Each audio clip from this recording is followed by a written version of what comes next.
Hey everyone, Mrs. Norris here.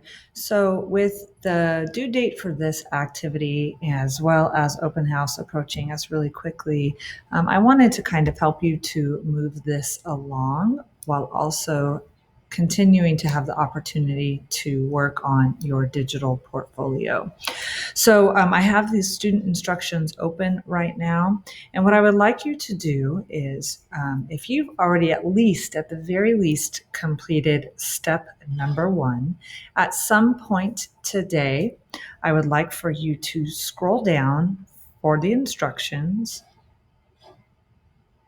and watch step number five. Now, what step number five is going to do is it is going to show you step by step how to submit this activity to your teacher. When you submit the activity, what you are submitting is the live web address for your published web page.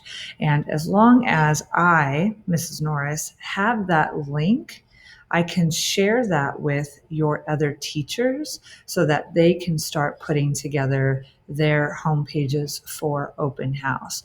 But that doesn't mean that you have to stop working. So as long as you complete step number five, create the live link and share that with your teacher, you can continue to update and work on this digital portfolio until open house.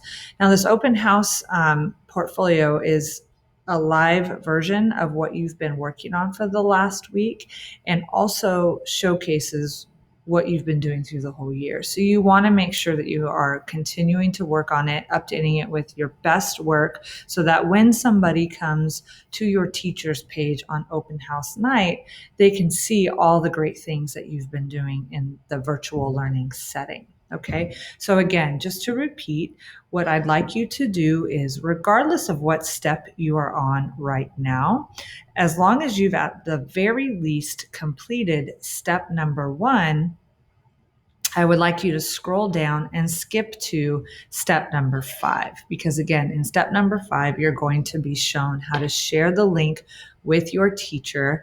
And that's the link that I need to share with all the teachers on campus. Now, again, once you submit this link to your teacher, you can continue, and I encourage you, and I'm sure your teacher will as well, encourage you to continue to work on this digital portfolio at the very least up to open house night. Now, if you are going to choose to do that, which again I encourage you to do, as long as you click the publish button in the top right hand corner of your link, your editing web page, then your work will publish to the live site and you don't have to resubmit a link to your teacher.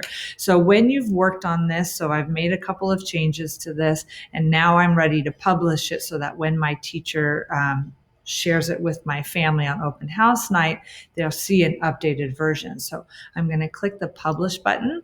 And what Google Sites is going to do is it's going to show you what you currently have on the site versus what you've just changed. And as long as everything's okay, which would be the draft side, as long as everything in the draft is how you want it to look, then you can go ahead and click on the publish button again, and now it will publish your page for you. Okay, so again, you want to make sure that you are giving your teacher the live link, which is shown to you in step number five, but also making sure that as you are continuing to work, before you move on to another activity, make sure that you publish your website, okay? It does say all changes saved in Drive, but that doesn't mean automatically your live web page has been updated. The only way your live web page will be updated is if you click that publish button. Not once, but if you've made changes, you'll have to click it twice. Okay. So if you can go ahead and follow along with that direction wherever you are at, whatever step you are on, skip forward to step number five on the bottom of the instructions page. And then once you've shared the link with your teacher, go back to whatever step you were working on prior, and then make sure that you publish your site when you are done making those changes. All right. Good luck, everyone.